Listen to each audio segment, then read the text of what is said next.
Hey everybody, two things before we get started. First of all, somehow my my USB mic was not plugged in during this episode during like the first half, and so the audio quality on my end is very bad, and for that I apologize, but I do think that the episode nonetheless is definitely worth listening to. And the other thing is that I wanted to start promoting a course coming up, an online course, 4 weeks, that we at the Post Structuralist Tent Revival are teaming up with Homebrew Christianity and Jack Caputo to give you 4 weeks on the theology of culture, Tillich and the legacy of radical theology. So we'll be doing Tillich and the God beyond the supreme being, Mary Daly and the God beyond God the Father, and James Cone and the God Beyond the White Christ, as well as Jack Caputo's own work on transhumanism and the God Beyond humankind. It's going to be awesome. It is going to be fun. It's going to be pay what you can or want, which means that you can pay $0 or you can pay thousands of dollars or you can pay somewhere in the middle. We don't want your finances to be something that keeps you from being able to participate in this course. Basically how it's going to work, we're going to have pre-recorded lectures and discussions with me, Trip, and Jack Caputo, uploaded each week to a Facebook group. And then from there, Trip and I will go live each week after the lectures have been delivered and the readings have been done by you all. And you'll be able to interact with Trip and I with live Q&A in the Facebook group. And we're going to have lots and lots and lots of theologically and philosophically nerdy fun. Okay, without further ado, here is the Post-Structuralist Tent Revival and the Catacombic Machine together to form the Post-Catacombic Tent Revival Machine, talking about Gil Anidjar's essay on Globalatinology.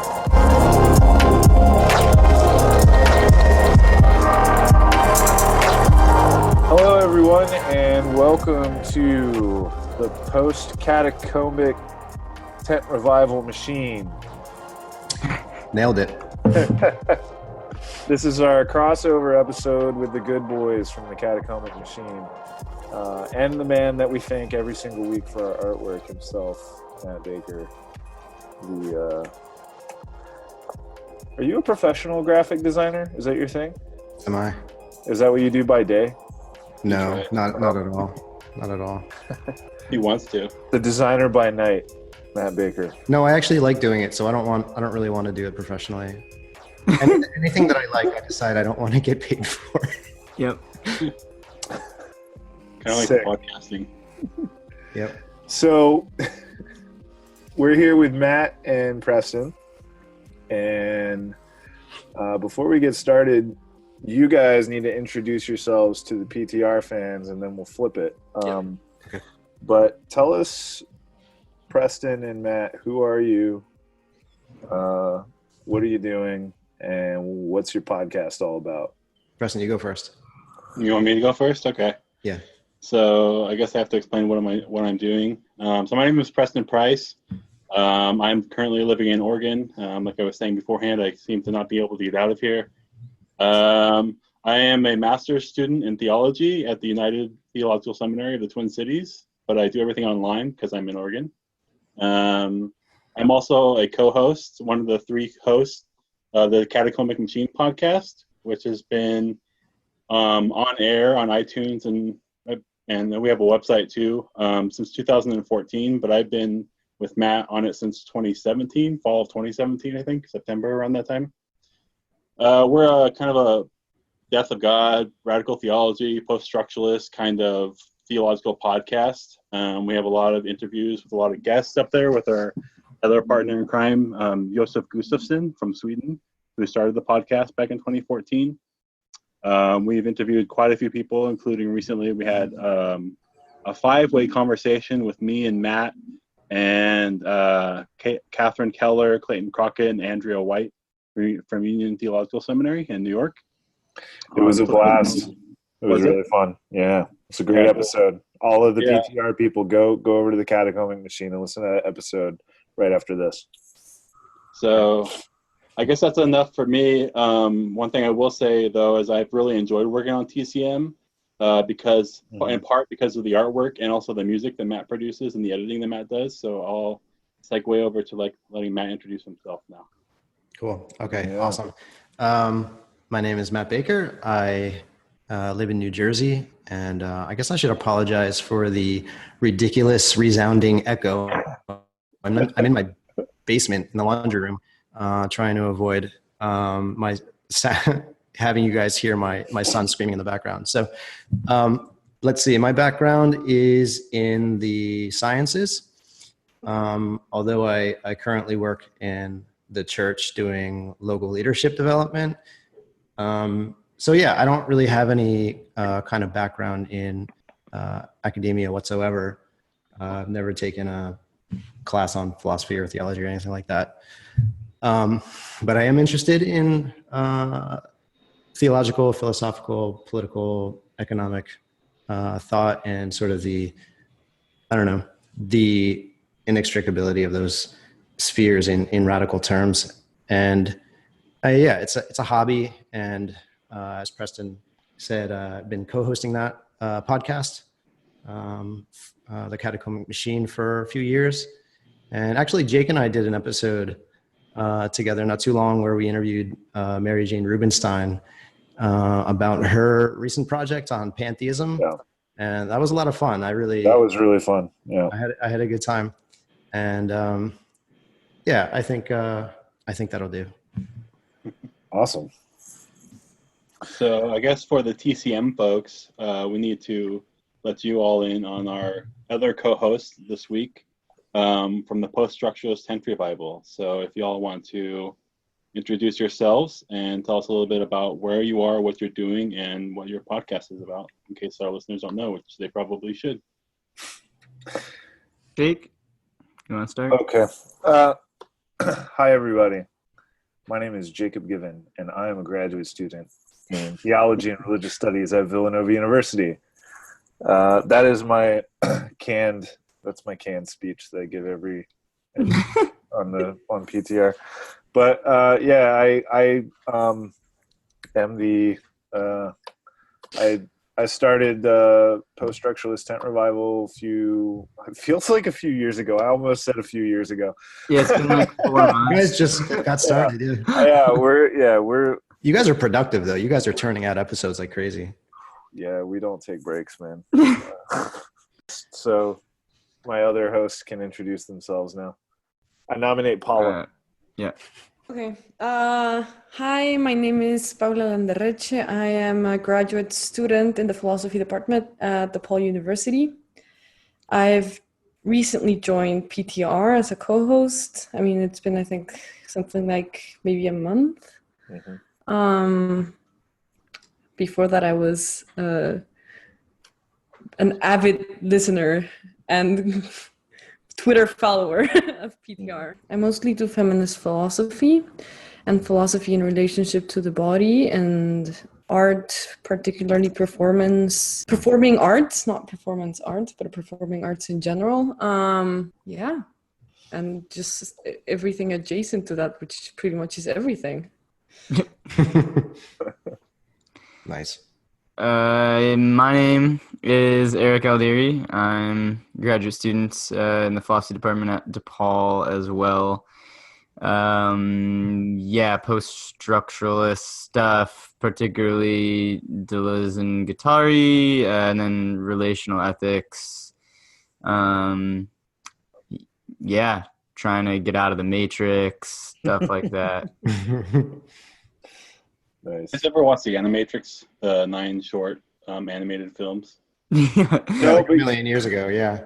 Yeah, that was great. The one I was thinking about when you just said, Eric, about getting out was the one where the kid like jumps off the building running from the police and wakes up outside of the Matrix. I think partially why I said that is because I just watched like 7 episodes of Maniac today, which is this new like Netflix series, and yeah, it's very Matrixy. Did you finish it? I highly recommend. No, I've got the finale left for after we record, so that's the motivation to get through this today. So that's worth checking out. Yeah. definitely. Okay. I just want to point out, Preston, you're the second person in 24 hours to have recommended the Animatrix to me, and this is such a random thing. That is odd. Yeah. Yeah, that was good old days. Good old days.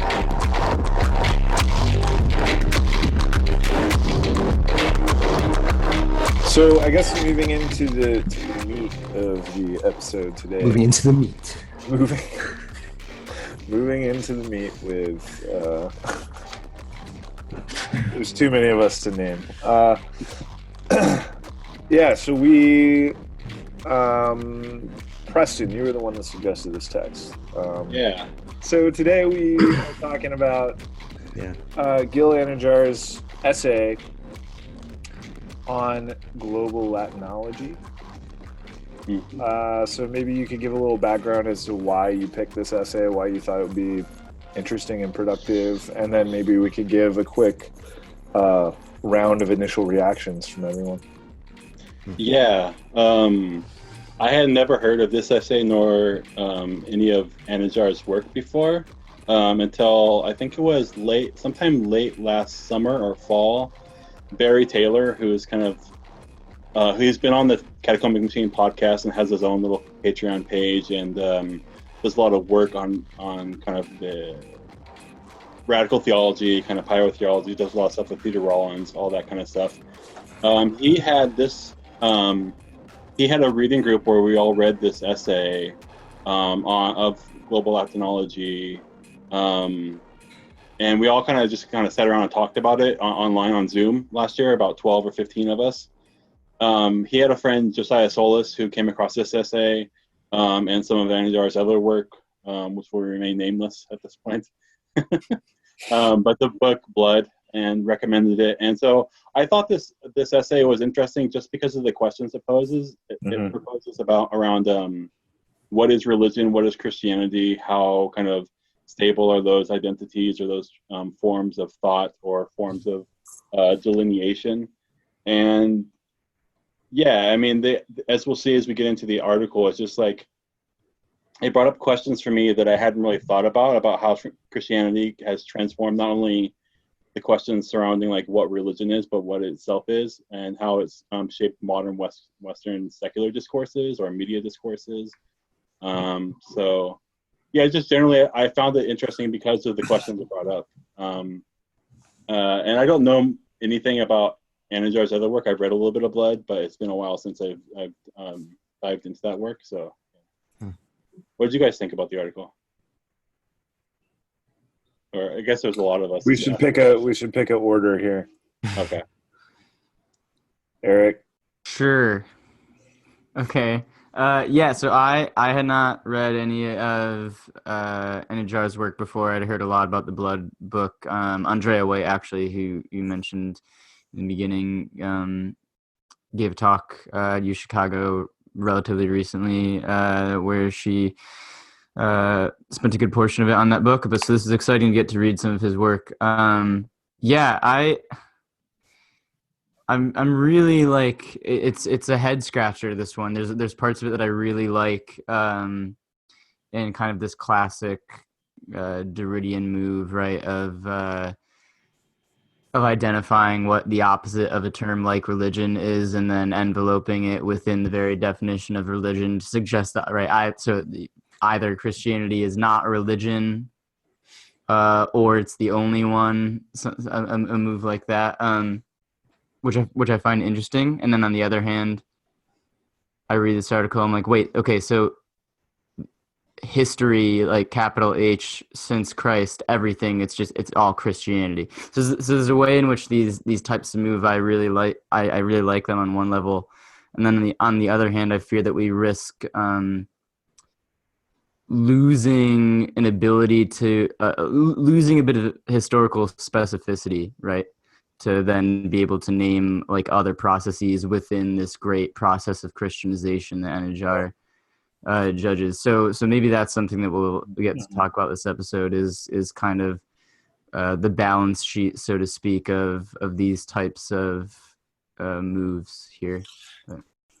Yeah, so I had also never read Anidjar, and the blog book has been recommended to me by many different people and for many different reasons. And it's been on my Amazon cart forever. And I, of course, don't have the time to go and read it. But I will someday. Initial reactions of this, I think it is interesting because I thought that at some point we could have been talking about philosophy and not about religion. So, and I think we could ask the same question about like what is philosophy and what is religion, and also how Christianity has enveloped philosophy as well. So I kept thinking about that, and maybe we can talk about it.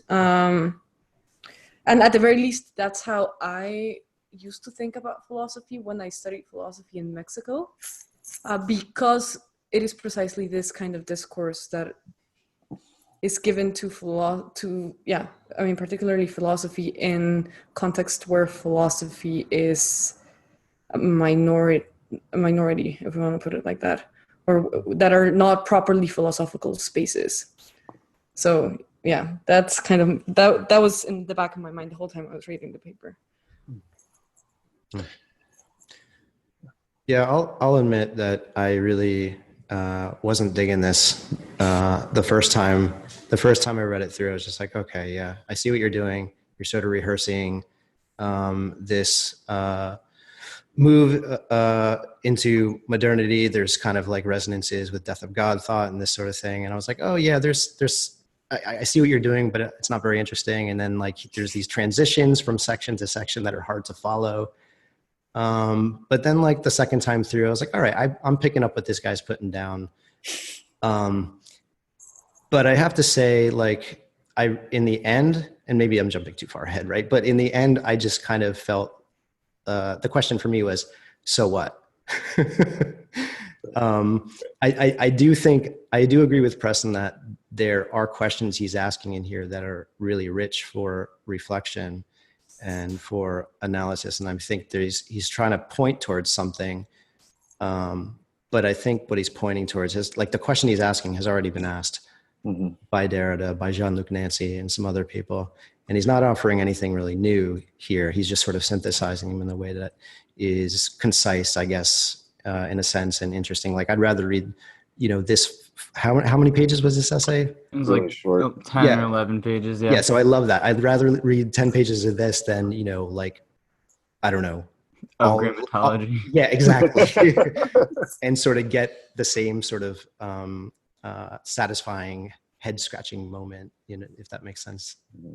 Yeah. That's funny because Joseph had the same response to it in that group last summer. Where it's like, okay, this is interesting, but so what?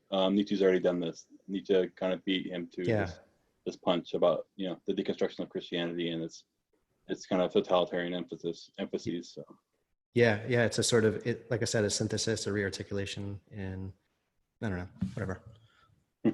So get excited. I think so. My gut reaction was that this essay probably had a lot to say to religious studies more than anything else. Like, or at least what I sort of got from it on my read, which admittedly is not the most informed read. But Eric, you've read a lot of Derrida, I know. So you probably, for example, got a lot more out of this essay than I did. I actually haven't read that much Derrida, to be honest with you. I just sort of draft off of Jack Caputo, So. Yeah. I mean, one way to put it, as my friend my friend Michael, who has read much more Derrida than I and is writing his dissertation on Derrida and nuclear waste, and so is a proud Derridian. He doesn't mean what I'm about to say as an insult. Is that Derrida is Hegel the second time around, but right. So, but I mean, this is to say that the move. So people read both Hegel and Derrida and go, "What the hell was that? That was so complicated." Blah blah. Right. I actually think like if you really do strip it bare, and I'm not saying that either of those thinkers are reducible to this, but the gist of it, if you had to distill Mhm. the moves, is to say, okay, well, take X thing, and I'll show you that Y thing that is necessarily, according to your definition, not X, is already inside X, right? Mhm. And so this is part of what I really liked about the article, is that even the distinction religious and non-religious, or the political and the non-political, etc., are distinctions that are only capable of being posed through and after a Christian frame of reference has been established. So right? that insight is the insight that I think is really valuable and interesting. And I think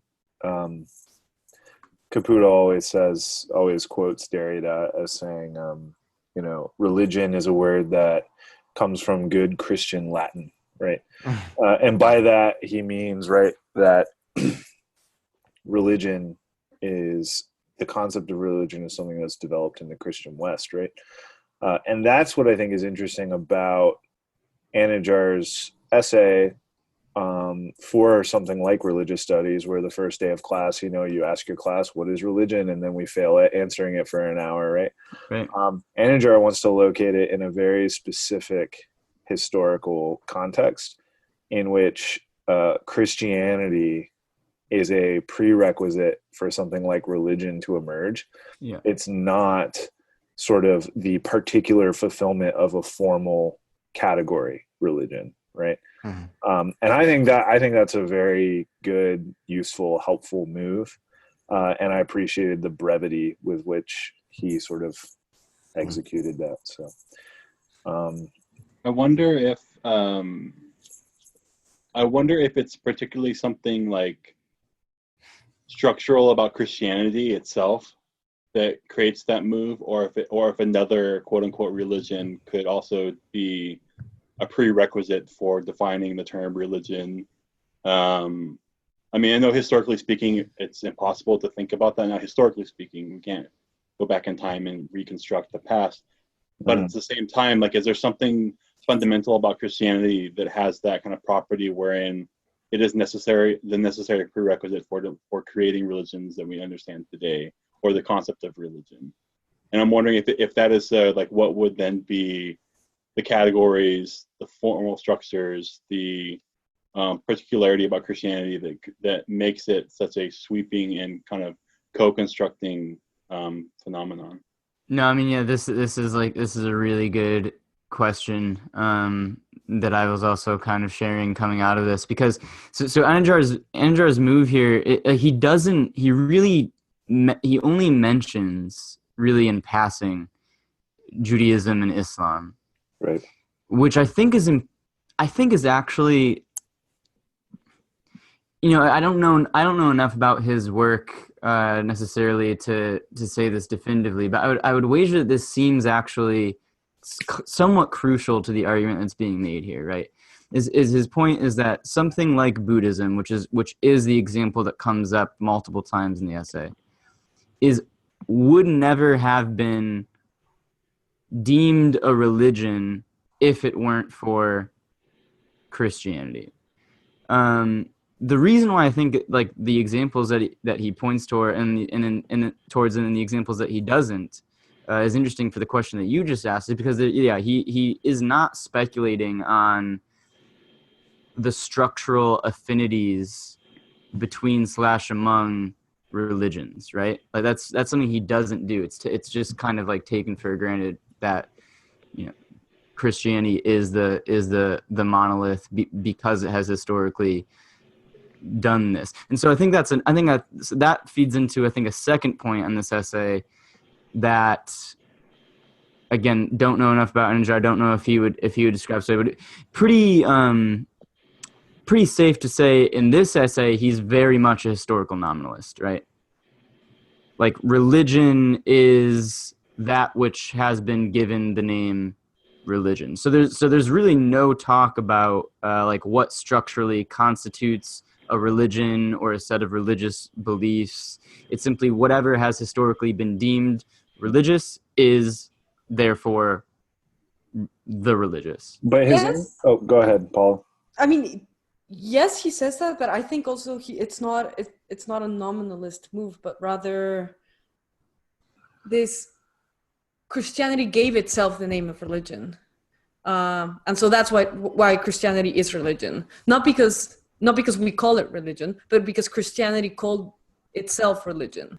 And yeah, it's the one true religion, right? It sets itself apart. There's a sort of, and I think this is what you were getting at. Like there is something, and what Gil is getting at, right? That there is something, and I know I'm on dangerous terrain when I use this word, but essentially different about Christianity, and to the point where he says, no, this is not actually a religion, right? I mean, if he wants to pull apart the sort of the sort of archive of symbols and liturgies and all the stuff that you would normally associate with religion, pull it apart and say, no, there's this other thing that's going on. It's a sort of foundational logic here that's essential to Christianity, which is to dissolve every other foundation.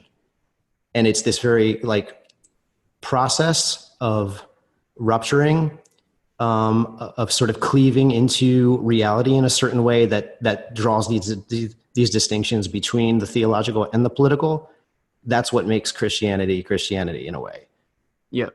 Right. So and it's like arbitrary, right? Because we know this is like this breaking apart or compartmentalization of reality is arbitrary, but it also makes possible and gives, in a way, kind of gives birth to all these other reductive procedures in modernity. So you get science, you get the breaking away of like the political and the economic and this kind of stuff. And yeah, and I think it's like a pretty radical claim. It's kind of really interesting to think about. So I wanted to say, like, on this note, so in relation to Paulo, what you said is that's, I think, so the historical, what I called the historical nominalism, and then what you rightly said was, well, no, it's not Anidjar that's doing that, it's Christianity that's doing that. That's right, and I think that's the point of his essay, is that, like, Christianity is a naming machine. Yeah. Right? I mean, and we can even look at how this is, I mean, if you wanted to bring in, you know, Adam here and like that divine duty of like giving names to all of creation, right? It's like this is what Christianity does. Everything it encounters, it needs to name and place on one side of a binary opposition. So right, you don't even need Plato to get involved. Right, yeah. Well, I mean, and that's another a question. That's the other interesting thing is like, okay, yeah, why? And so this also goes back to the other question that Paula raised earlier, right? Is like, well, what about philosophy? Is you could make this a similar argument that like this binary sifting machine is already evidenced in Plato. So you know, is Christianity merely the institutionalization of that? What's the relationship of Christianity to philosophy there? Like, these are all questions that this essay points out. But yeah, just to conclude my thought here is that it's interesting how it's as if Christianity is the historical nominalist or something in this picture, as opposed to the author of the article.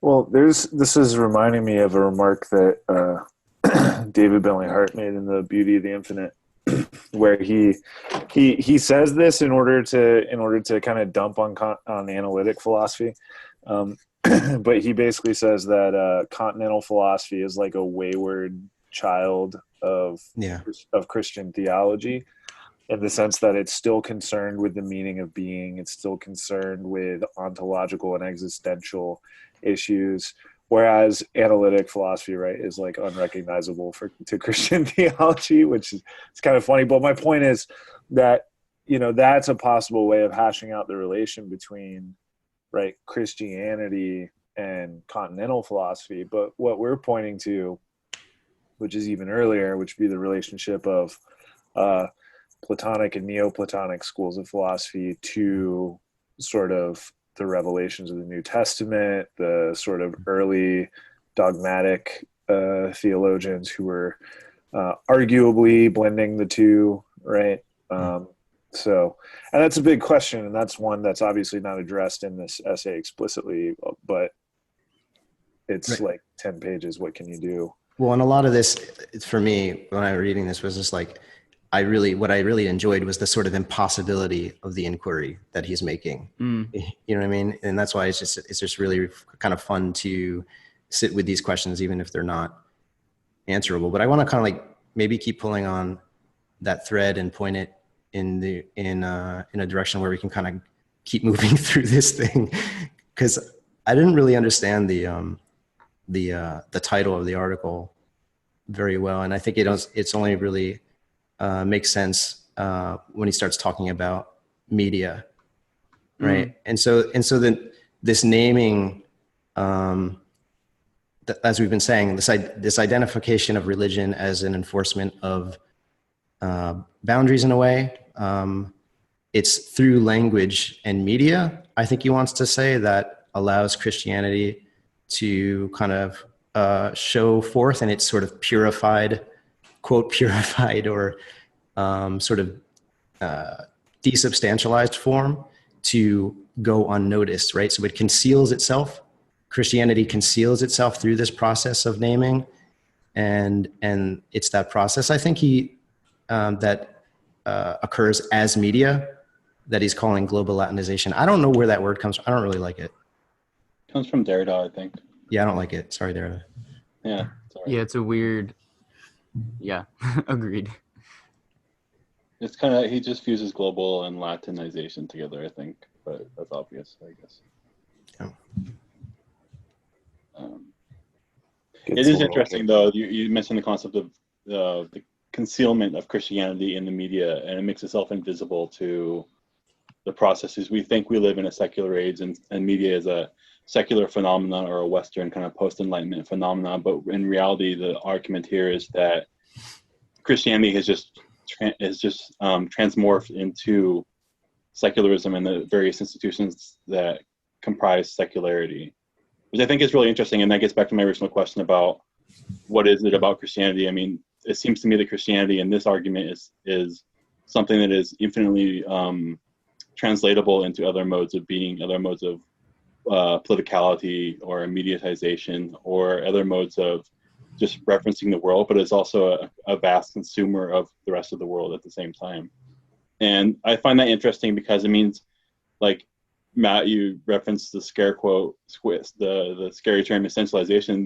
That to me means that the essentialized form of Christianity is like, it's non-existent because it's always translatable. It's always transmutable into something else. There is no immutable form of Christianity. There is just this process of transformation throughout history. And for me, the reason why I asked that question is earlier is just because, like, I think that it's not just Christianity itself as a naming machine, but that Christianity is also always already embedded with other processes that are going on at the same time. So Jacob mentioned the kind of the fusion or the possible fusion between Neoplatonism and Platonism and kind of these baptized forms of Greek philosophy in the Roman Empire for the sake of apologetics and the early Christian church, right? Anidjar talks about the singularity of Christianity, and I think the singularity is just simply that it can transform itself into multiple forms over time. But I don't think that there's like an essential kernel to Christianity that is just Christian in itself. But then that might just be me apologizing in the kind of the classic apologetic for Christianity. And I don't want to do that because I see so many problems with Christianity, but I don't know if there's like something essential about Christianity itself that makes it a naming machine. But this is, sorry, just to interject, and then I see a couple of people that want to jump on that. But this is why I get so frustrated with Anidjar, is because that's not something that's particular to Christianity. For example, if you look at the life of, for example, the tradition of Buddhism from India to Japan, like, it's the same deal.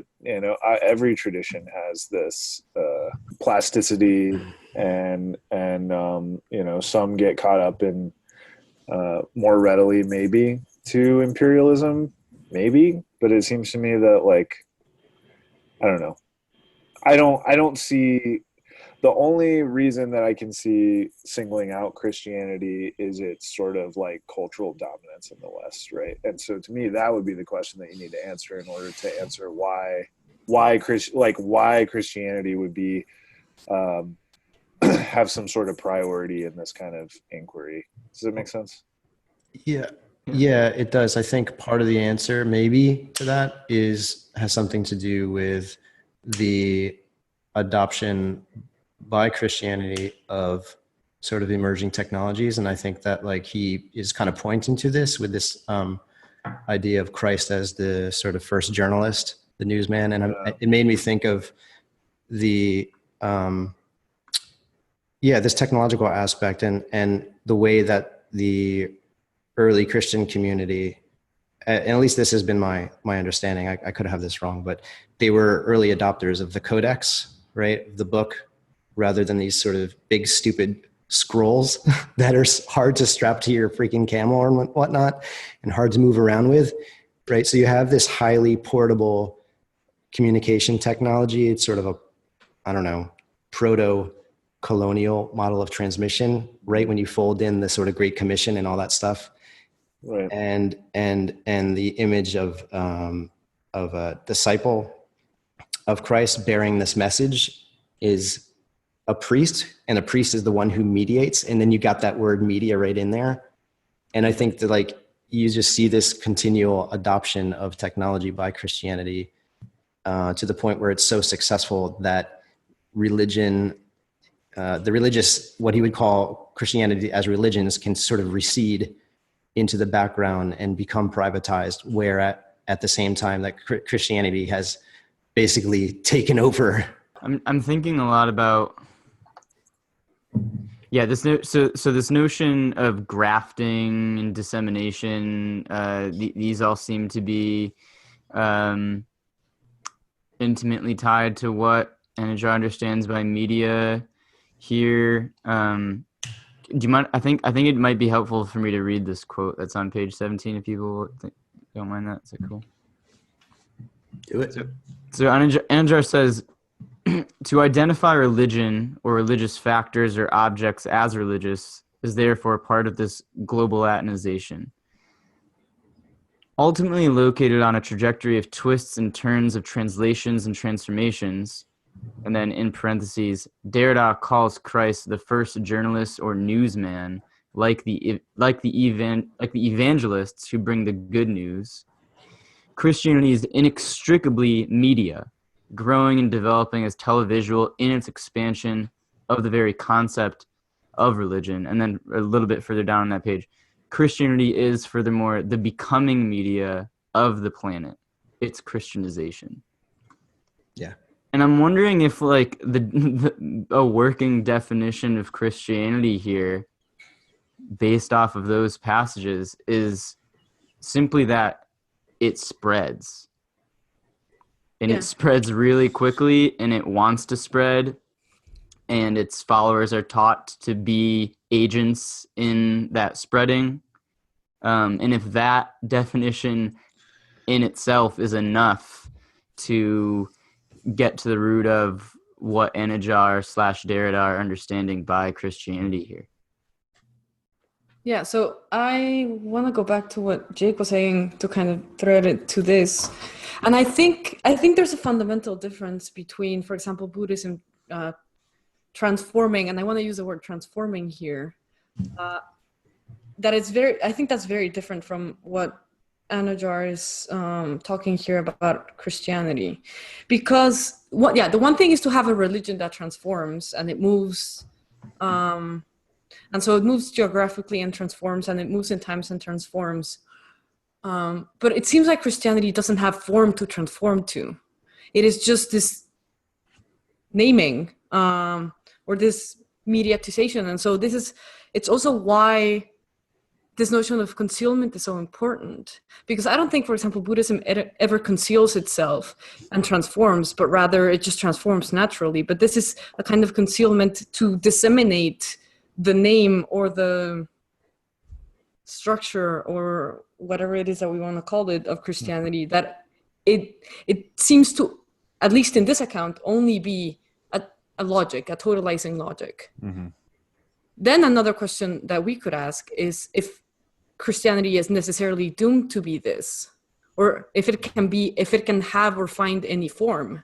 That would be a whole other question. But as it is described here, it seems to just be that, nothing, and nothing that just disseminates.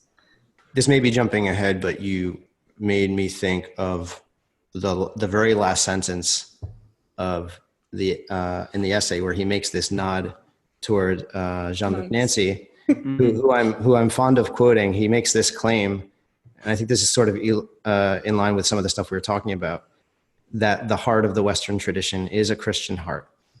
And that's, I think, what Anidjar is saying here too. But Nancy also asked the question if it's possible for Christianity to be deconstructed, or is Christianity deconstruction as such, and therefore undeconstructible? I really like that question he asks. And I think this is the case. And I think this idea dovetails nicely with the whole death of God tradition, in which deconstruction is the hermeneutics of the death of God. And the episode y'all did with Justin Levitt on Altizer, everyone should go check that episode out. It was a lot of fun. Thank you. Yeah. Yeah, I just I'll say this one thing and then I won't make any more complaints.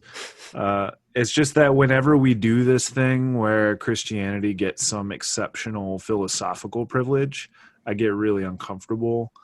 Like Christianity as undeconstructible or something like that. Now, I know that, I haven't read enough to pretend to understand exactly what all that's entailed by.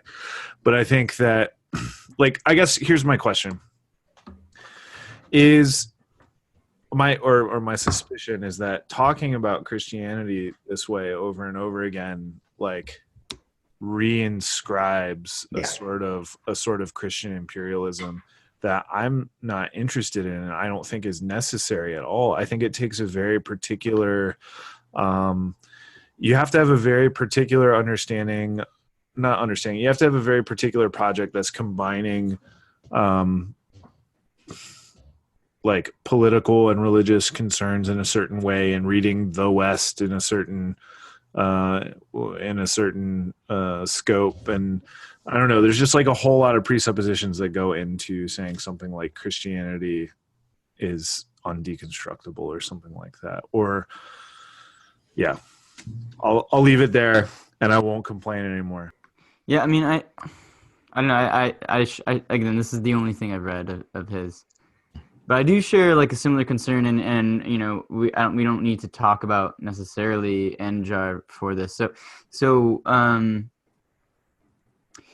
there's another part where he quotes Derrida, and it's Derrida's quote. He says, the way Derrida ultimately phrased his Christian question, however, is perhaps most clearly rendered thus, quote, how to be or not to be Christian, or more crudely, the importance of, in parentheses, not being Christian, as if this were possible. So there's two ways that you can go with that. One I'm much more happy with than the other, and I think this, the reason why I don't like the other is Jake's reason. So the one way you could go is to say, okay, and therefore, insofar as we're talking about a critique of the present, we need to be also critiquing Christianity, not simply technology, not simply reductive materialism, not simply capitalism, right? But like all of these major factors that make up this crystallization of contemporaneity. That I'm on board with, right? That merely that Christianization needs to be taken into account. The other way to go with it that I just think is, I think it's frankly ridiculous, is to say, well, then therefore we need to really search for what would like authentically be not Christian. This is not the direction that I think Derrida would go. It's just like that's a nonsensical formulation for him, right? There's no purity, there's no going beyond complicity in the forces that make up the present. But it's a direction that some people in political theology have suggested, right? Is how do we extract ourselves from all apparatuses of what we call Christianity?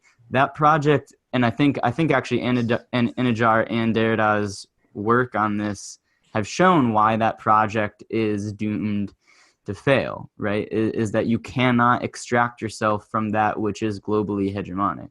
And so the question becomes, how do we inhabit that hegemony in a way that disseminates it otherwise? Because that's really the only possibility that we have left if we accept the premises of this starting point, right? If that's what he's doing, then I'm on board. That would be my reading, Yeah. just because like literally there, like, purity or extraction in that sense it's a nonsensical formulation from Derrida's framework, right? Yeah. So that's why if I'm reading this charitably and with the Derrida that I know, because I don't know much of Anidjar's work, that would be where I would end up. But yeah. And the desire to try to inhabit some space beyond where we find ourselves historically is in itself, would in itself be a Christian victory? Because again, you're sort of thinking, it's the thinking of transcendence, it's the dividing, it's the splitting of reality, just kind of in a different way. Right. So and like Clayton Crockett, we had him on our podcast a little while ago, and we were talking kind of around this question a little bit, and he kind of offers this. It's not a solution, but it's a sort of just a different way to approach the question. And he says what we need to do is mourn Christianity. And so I think what that means for me is we can't get rid of Christianity. It's like it's again, it would be in itself a Christian victory, but it's the desire to move beyond it, but also the recognition that we can't do that. So there's an impossibility. So it kind of returns us to the present, where we have to kind of look for whatever levers are close to hand and what is possible in the present moment, and not kind of look to the outside. Because there is no outside at this point.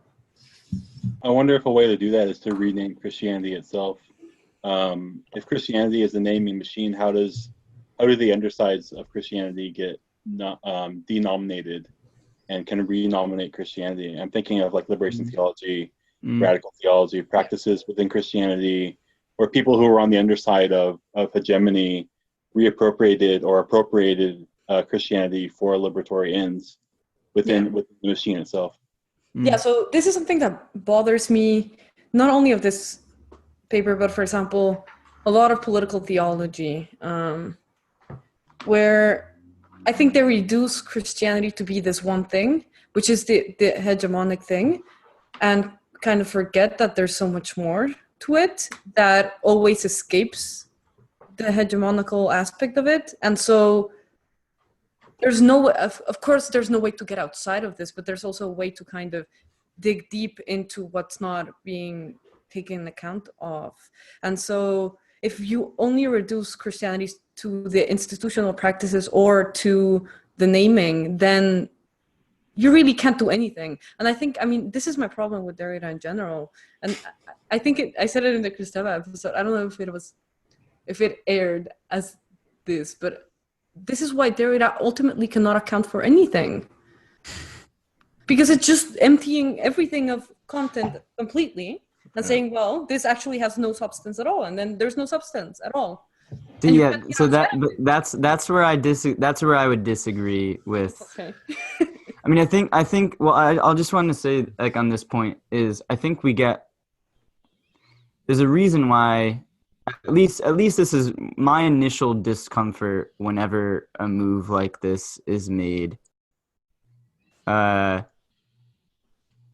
to do with the fact that my what I take to be, right, like my autonomous agency and capacity to resist has just been ripped from underneath me, right? So I think part of this is to say that I think part of the reason why we get upset when someone like Derrida comes along and says, "Hey, by the way, that thing that you think you're doing to resist, yeah, that's also part of the thing that you're resisting."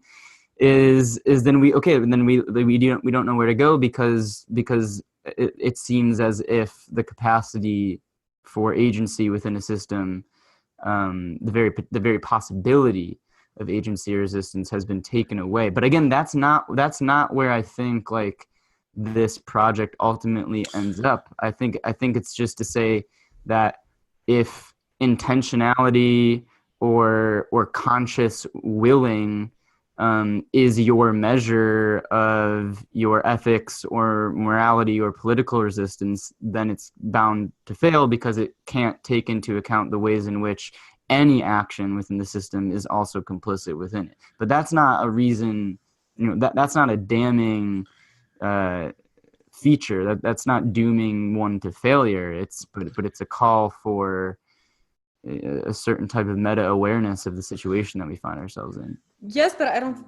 don't think that's incompatible with what I'm saying. Yeah. So what, based on the comments that I've heard from both of you so far, this is reminding me of something that Amy Hollywood had in one of her last collections of essays. This is reminding me of an Amy Hollywood quote that she makes the move in one of her later essays, where she wants to go to see resistance is not some outside force, but to the mystics. She goes to the Beguines or to people like Meister Eckhart to see, because and her point is not that these people are resisting Christianity, because they're not. They're Christians, and they're committed Christians in a lot of ways, and they're Orthodox Christians probably too. Her point is that anybody that takes a definition or a working paradigm of Christianity in a way where Christianity is not itself self-critical is missing what lived religion is in any tradition, right? Every tradition, at least that I know anything about, and that she says she knows anything about, is inherently self-critical to some degree. Like, this is what accounts for its ongoing vitality, right? And so this is an insight that I think is interesting given how you guys are talking about it here, because it seems that what Anidjar's doing is saying you want to stand on the outside of Christianity, but you can't, right? Which I think is an interesting insight.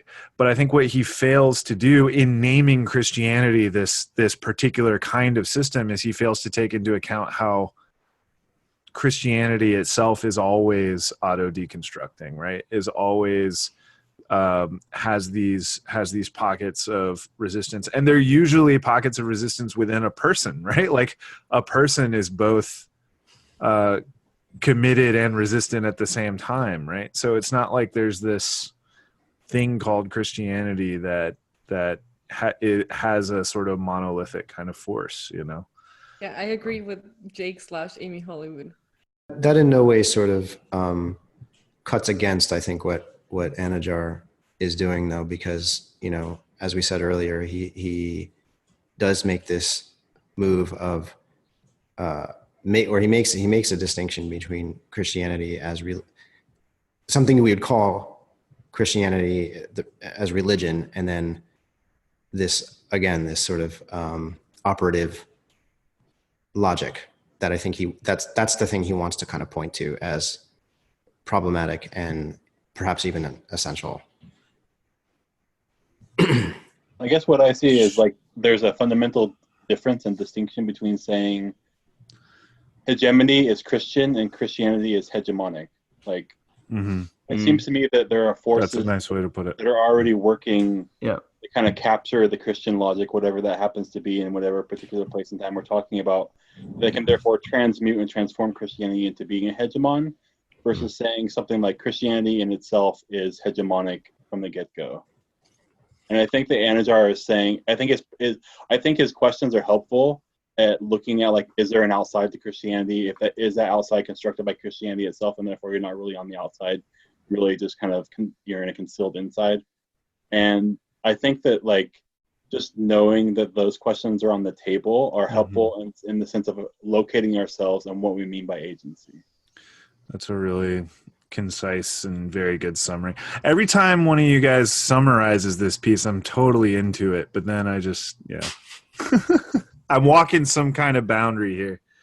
Should we wrap up with concluding, like a round of concluding thoughts or something?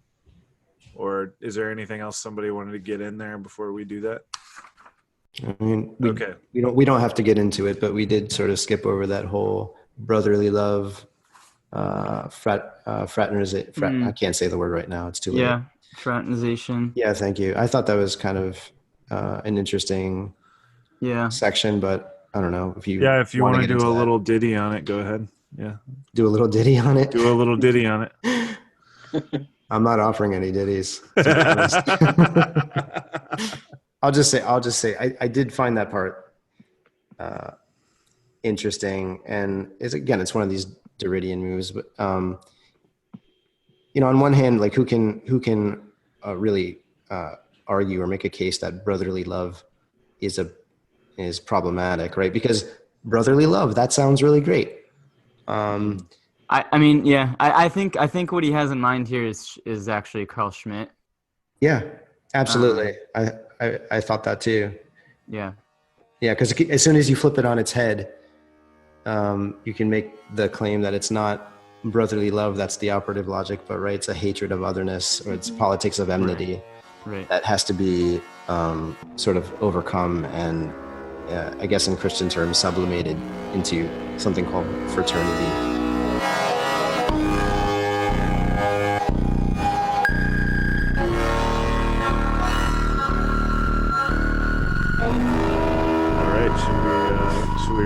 Should we wrap it up? Should we do like a scale of 1 to 10? Oh. Are we?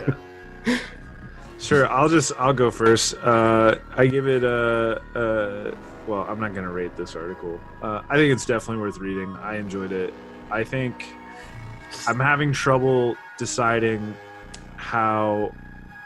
I guess maybe it depends on how you contextualize the argument. If you contextualize it in the way that Eric and Preston, you guys did in your comments, then I'm for it, because I think what it does is basically it provides a really nice argument against the sort of fantasy of extrication that you find in a lot of people trying to resist or challenge Christian hegemony by standing outside of it. So, and from that point of view, or from that starting point, I think that Anidjar has like a real insight here that such an extrication is impossible. So, I guess my concluding remarks. I mean, I'm really interested in this project.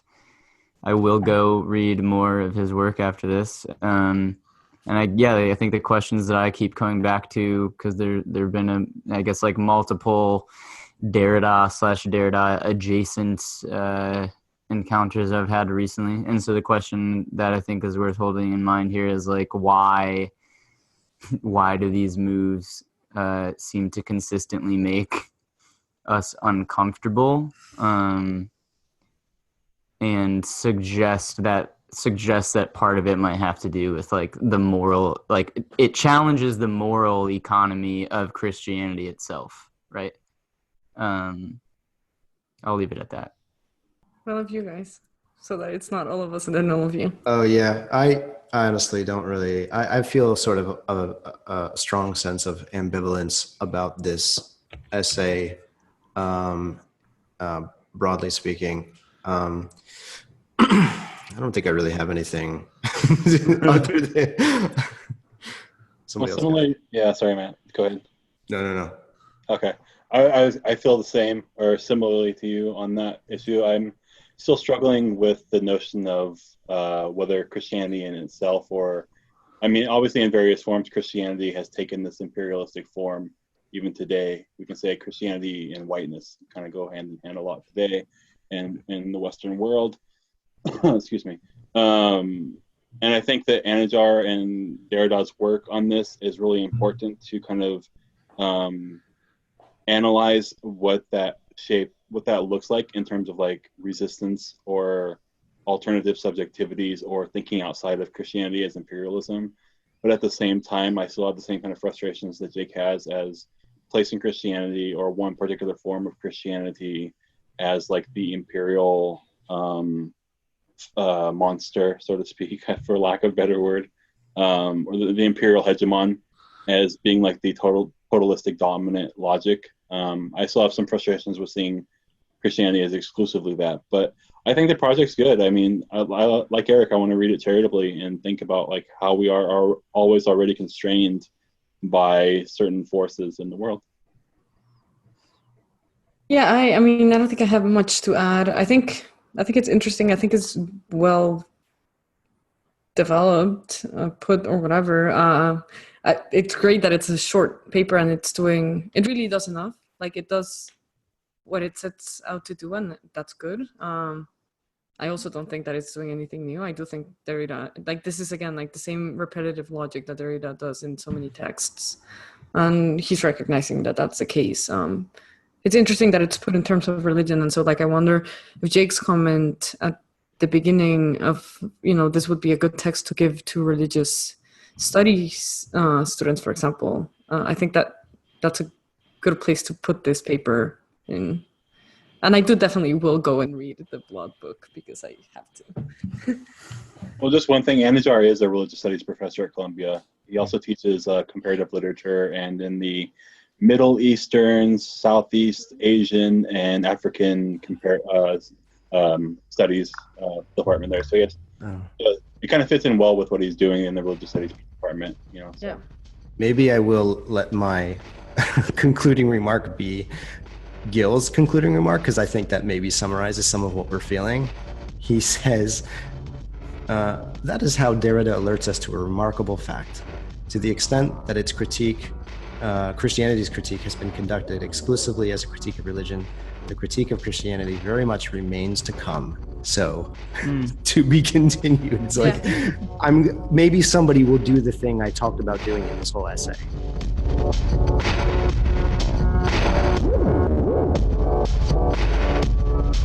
Thank you. Hey, Matt. Hey, What's up? what's up, dude? Thanks for the logo. Yeah, no problem. Yeah. I heard you're going to change it. Maybe. I don't care. No, like it's fine. It's fine. I still don't understand who that guy is in the striped shirt. Who is that guy? What's the relevance? It's George Whitfield. He's a tent revivalist. Yeah, I don't know. He's just like, it's like a Calvinistic kind of. He's guy corny. Who came over to the U.S. I love him. He was like all right. preacher in his day. Did he? Okay. I probably misrepresented him with the candy cane striped shirt, but whatever. I was into your interpretation. It's not a historical rendering. Yeah. I did my best. So, anyways, thanks for that. No, I was gonna say this was fun. I would welcome doing this again. Yeah, this is a blast. absolutely. And thanks to Josh Gasaway for the music. If you like the Catacombic Machine, where can they find you? If you like Matt and Preston, how do they get to the Catacombic Machine, guys? Just look it up on, those their interwebs, iTunes, Stitcher, or around Stitcher? I think so. I think we're just on iTunes. And yeah, it's just like you threw it in, the freaking Google machine, hit enter, and it's going to spit out one thing called the Catacombic Machine. I don't think there's anything else called that, right? It'd be weird if there was. Okay. It would be weird.